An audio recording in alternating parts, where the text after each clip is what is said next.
You just see me in the front row. Hey, all the songs. For a while. But let's talk about the contest for a sec. It's great. I mean, type 1 diabetes, you were diagnosed at 13 years old. It's well known. You looked at the doctor as a little kid and you said, am I going to be?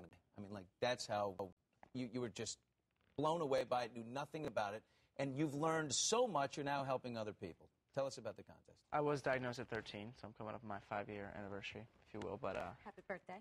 Thank you. It's hard to believe, it's been so long now, but the things that I've learned is just that, it is something we're going to have to face every day. With the right tools, it's easily managed, but with that, I think what I wanted to do is be able to share my story and hopefully encourage and inspire other people living with this, and also see what they're doing. So that's what this contest is about with Bear, one of my partners in working with diabetes, and we basically found out what people were doing in their local communities to help out with whatever they were passionate about, charity work and things like that. And we found 4 people who really caught our eye and had them come out to the show in Irvine this past weekend. Look at the contestants there. They're so fired up right now to be hugging you. The U.S. winners, and there's one from Canada as well. So it was a special thing. That's great. Now, are all affected with diabetes or just one? I know one is. They were all affected with diabetes, and that little boy right there, he was the best. He is very passionate about the ocean, so he makes these magnets that he sells to help all the creatures of the ocean. It's a very special thing. How do you manage your diabetes? I mean, your schedule, because you're on tour, you've got your TV show, you've got a very hectic life. How does it work for you? It's just about taking it one step at a time, having a good group of people around you who make sure that you're healthy, keeping it in check. My mom was on me about this morning about getting in to see the doctor this week while I'm in town. So I'll go see my doctor while I'm here, make sure I have my checkups. But it's just important to stay on top of it, have the right tools. The Bear meter is what I use, the Contour. So making sure that it's all good and that you're staying healthy. You have that insulin drip on you? You wear it, don't you? It's like in your arm or? Yeah, the insulin pump, it's called. I do wear a pump, and it's been really helpful in my journey. I've had it for now 4 years. It's been good. You've actually flashed the crowd, show everybody during a concert that Dish was Sport. Oh, it was really cool. I know. Yeah, occasionally. We'll see. It's always about just being respectful with that kind of thing, because sometimes it's been a bit of a compromising area, but I'll leave it. For the ladies, Nick. One thing I love. Doubles as a moon, and the moon is good, good-natured fun. Let me ask you a question about the Joe Bros themselves. I just want to line you guys up. You're all getting older. You're looking a little jacked upstairs, a little buff.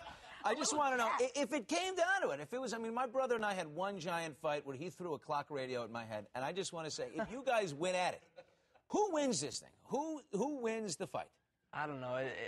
Right now, it's all about even. Joe spends a lot of time in the gym. I'm not a gym buff. I don't like being in the gym. I play a lot of softball. That's my big workout. And golf. I heard you like a little golf out there. Golf, too. Kevin plays a lot of golf, and I think we don't intend on having a fist fight anytime soon, but we have done a little bit of wrestling in the bus, like in the bunks and things. Who comes out on top? Yeah, who comes out?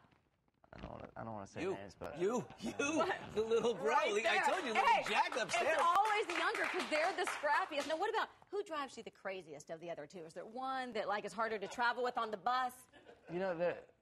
There is not. We each have things that I think tick the other one, but the thing that's important is that we have that level of respect. And we spend so much time together, it would be really annoying to get into a fight or to get annoyed with each other, because the time you spend with them is... it's supposed to be fun. We get to do what we love, and that's what matters. Is this parenting done right or what? Their parents have done something. Denise. Let's hear it for the Jonas Brothers parents. And Dad, and Nick, let me tell you, 16 years old, when you were 16, the Joe Bros just taking off the moon, right? And I'm thinking about another 16-year-old who is just beginning to, he's blowing up now, but show this picture of a contemporary of yours. There's Bieber. He's made his way to Hooters when he's... the Joe Bros bus ever pull over to Hooters for the wings? Just for the wings, Nick. The wings are good. We have not. I can honestly say we haven't. I think we had bus food from Hooters one time, which is basically the venue just provides food for us for after the show. And the wings were good, but I'd never been, so I wouldn't They are good. What a class. And thanks for being Bieber. so nice. I bought my daughters in this morning to meet you. Class act all the way around.